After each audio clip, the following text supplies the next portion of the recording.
Doctor Sumit, मैं आपका रुख करूंगा। सर, जिस तरीके से आप माइंड रीडर हैं, एक एक्सपर्ट के तौर पर मैं आपसे एक ओपिनियन लेना चाहूंगा आपका। जो तस्वीरें निकलकर सामने आई, तो तस्वीरें आपने भी देखी होंगी, यानी कि मैं आरोपियों को लेकर बात कर रहा हूं, मुस्कान और साहिल को लेकर। जब पुलिस उन्हें लेकर जा रही है मीडिया के सामने, जब वो आते हैं कोर्ट में, तो जो तस्वीरें निकलकर सामने आई, उन तस्वीरों को आपने जब देखा, साहिल और मुस्कान की बॉडी लैंग्वेज को आपने समझा, क्या समझ में आया सर आपको? एक बार अगर आप हमारे दर्शकों को बता पाए कुछ कि उनकी बॉडी लैंग्वेज से आपको क्या लगा।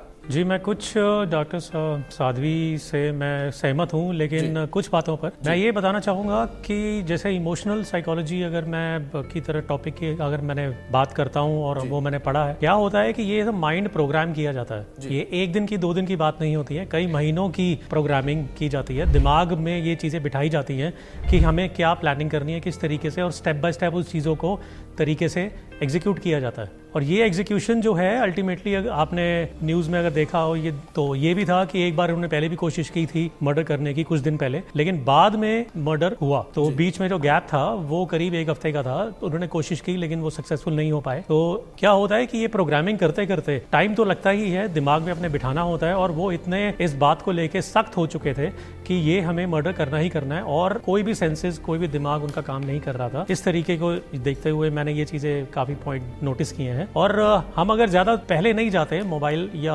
इंटरनेट आने से पहले, हम मानते हैं इस बात को कि बहुत संवेदनशील हुआ करते थे, हम बहुत भावुक हुआ करते थे। पड़ोस में भी अगर किसी के कोई तकलीफ हो तो जाकर पूछना, और उन बातों पर हम सहम जाते थे, रोना निकलता था।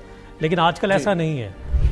रीजन इनके सिर्फ यही है कि आजकल दिल लोगों के सख्त हो चुके हैं, और आजकल हम यही सुनने को मिलता है कि मर्डर होने के बाद में इंसान आया, घर में खाना खाया, एंजॉय किया, केक काटा, और एसी रूम में सो रहे हैं बड़े आराम से। तो ये सब चीजें आजकल बहुत ज्यादा डिफिकल्ट हो रही हैं। लोगों के दिमाग में इमोशंस खत्म होते जा रहे हैं। तो लोगों को ध्यान अपने बच्चों की तरफ तो देना ही चाहिए, साथ में कि वो कहाँ ध्यान दे रहे हैं, किस टॉपिक पर वो अपना, क्योंकि AI का जमाना है। अगर आपके दिमाग में कोई भी अगर पॉइंट आता है तो वो आप नेक्स्ट डे रील्स में, वीडियो में देखने लग जाते हैं, और वो सब चीजें कनेक्टेड हैं। बिल्कुल सुमित सर, जिस तरह आपने जिक्र किया कि जाहिर तौर पर जो आपके बच्चे हैं, आपके जो परिजन हैं, उन पर ध्यान देना बहुत जरूरी है आज के समय में।